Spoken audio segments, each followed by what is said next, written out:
And on this other one, the emergency preparedness checklist, it's got questions. So when you do go home tonight, or when you have to sit down dinner with your family, these are really conversations and questions you should start asking one another. And again, when we go into the question and answers, you'll find out more of the reality of things that happen. Oh, you ready to go already? Huh? And I was looking at your 7 steps to earthquake safety. Install flexible connectors on gas appliances. On outside your house where you have your gas meter, put a small crescent wrench. Just hang it right there on a hook or a nail right by the gas tank, and it's there right ready for you to turn your gas off. That should be on your list too.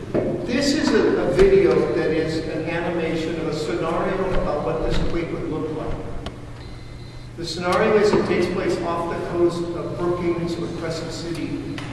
This quake will happen like a zipper, traveling at about a mile a second. And it'll gradually start from the south and go up the coast as the thing slip. It doesn't all slip at the same time, but you're going to zip it.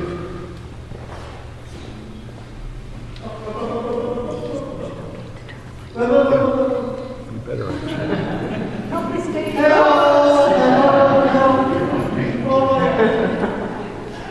That was a big zipper, huh?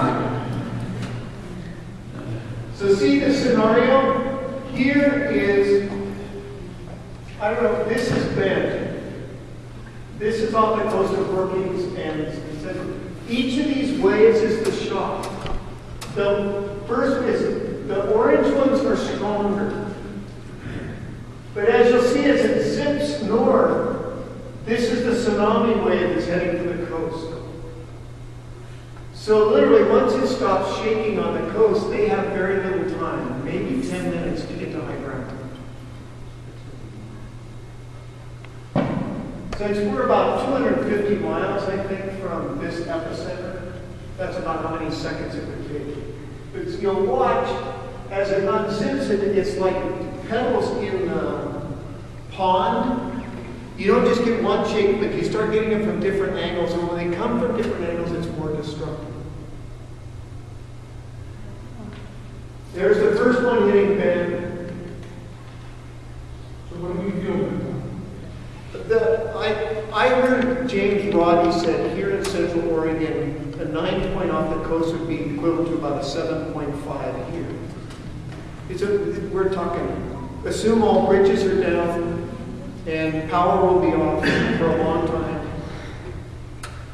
But see, here's the second wave, and then you have these others that are going to start hitting it different, right back to back or double, because as it zips, as you can see, it causes different shock waves. Now we're really rocking and rolling. In Seattle, it's just gotten its first wave, so it's really fascinating. Did you want to talk about the height of the predicted waves also? What they say, 30 to 50 feet, the tsunami was in Japan.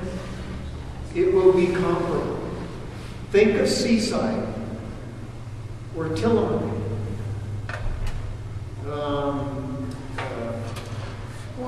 or Florence, or Coos Bay. You know, someplace like Depot Bay or Lincoln City may not be that bad. Anywhere where it's low, you know, the Dee River and Devil's Lake.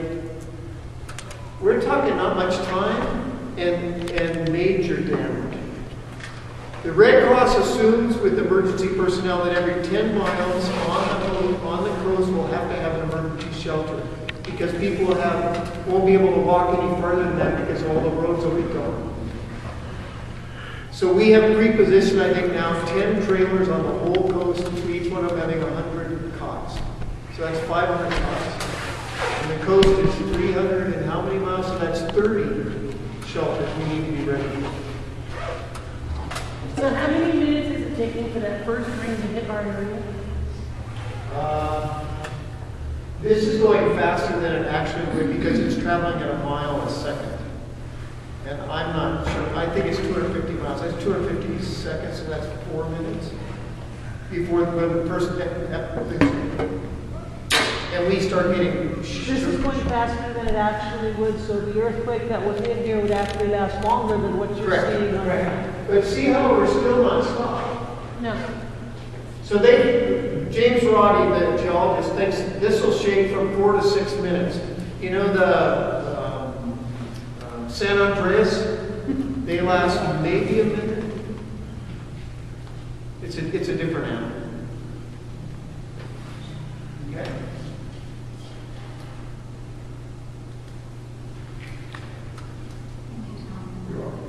Does the wave go beyond the coastal range? Pardon? Will the wave be passing the coastal range? It will go, no. If a 40-foot wave would stop probably actually maybe 60 feet up, to a height of 60 feet above sea level. So most coastal communities, the community be affected, not the coastal range at all, not from the tsunami. They would go up rivers like the Wilson River in Columbia. Some think the wave would go all the way to Portland because I think Portland is 20 feet above sea level of the Columbia River. So a 40 or 50 foot wave in the mountain. I mean, it's not going to come crest yet, but there would be a surge of it. We stop the flow of the water. Yes.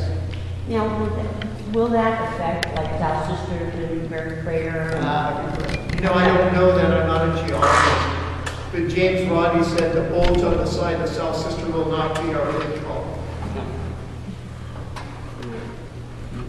Smith Rock in the mountains that are up above that direction that are all solid rock, if they should crumble and you have rivers change course, are we going to see a significant amount of flooding possibly in Central Oregon as Could well? be. You can assume the passes will all be out because of landslides. Right. You can assume the electricity will be all gone because the dams, probably which will survive, but the hydroelectric capacity will stop because of the centrifugal part of the generators. We won't have power.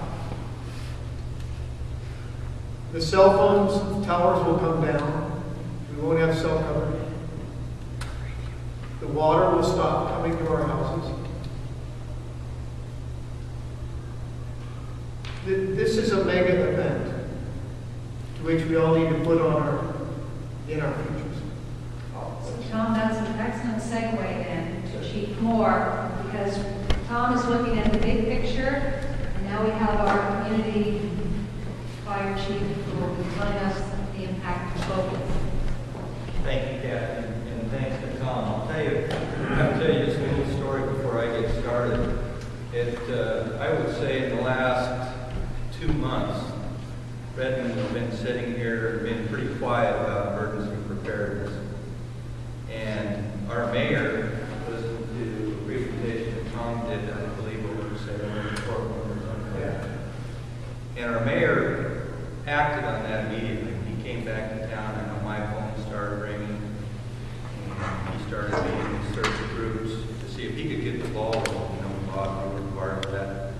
And I have to tell you, you should all be proud to live in Redmond, because what has happened since the mayor hearing that first, or seeing this presentation you did tonight, and acting upon that and getting all the people involved that are involved today to be present.